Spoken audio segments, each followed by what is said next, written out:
భగవద్గీత గీతామకరణం 18వ అధ్యాయం 44వ శ్లోకం.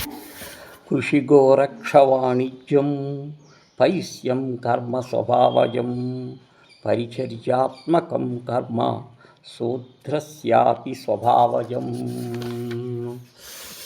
వ్యవసాయము, గో సంరక్షణ, వర్తకము వైశ్యునకు స్వభావజని వతముదగు కర్మలగుచున్నవి. అట్లే సేవారూపము కర్మము శూద్రుడు స్వభావ సిద్ధమై ఉన్నది. దైవ స్వభావము కర్మలేవి. వ్యవసాయము, గో సంరక్షణ, వర్తకం. శూద్రుడు స్వాభావిక కర్మలేవి సేవ. స్వాభావిక కర్మలు చక్కగా ఆచరించటం వలన జ్ఞనులు జ్ఞానయోగ త్యాగబుద్ధి కలుగుతున్నారనుకో. స్వే స్వే కర్మణ్యభిరక్తస్య సిద్ధం లభతే నరం స్వాకర్మ నిరతాస్పిద్ధం యదా వింతతి తక్షణం. తన స్వాభావిక కర్మం నందు ఆసక్తి శ్రద్ధ కల మనుజుడు జ్ఞానయోగుడని ప్రసిద్ధుడని పొందుతున్నాడు. స్వకీయ కర్మల యందు ఆసక్తి కలవాడు జ్ఞానయోగుడు ఎట్లు పడగలడో దాన్ని చెప్పేదను.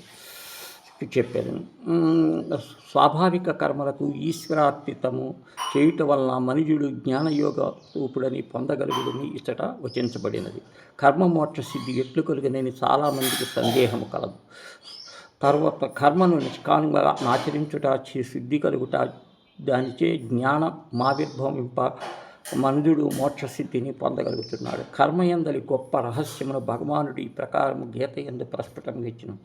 జ్ఞాన త్యాగరూప సిద్ధి మనుజుడు ఎట్లు పొందుడు. స్వాభావిక పర సంధితము ఈశ్వర ఇష్టానము ఆచరించుట చిత్తశుద్ధి కలుగగా జ్ఞానము లభించుతున్నది.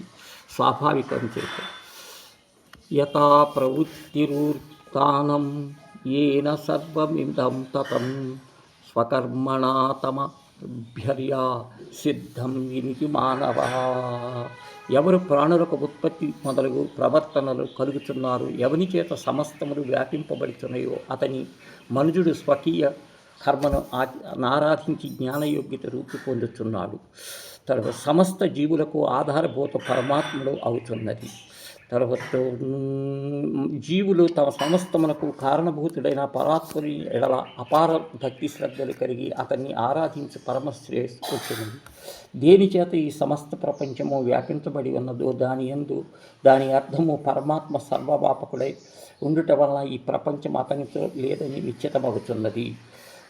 అణువుల నందును భగవంతుడు వ్యాపించి ఉండుట సర్వప్రాణి సమస్తమును పరికించుట చేత జీవులతని సాధ్యమును సర్వత్రము అనుభూతిని పొందుతుందను. తర్వాత మనుజుడు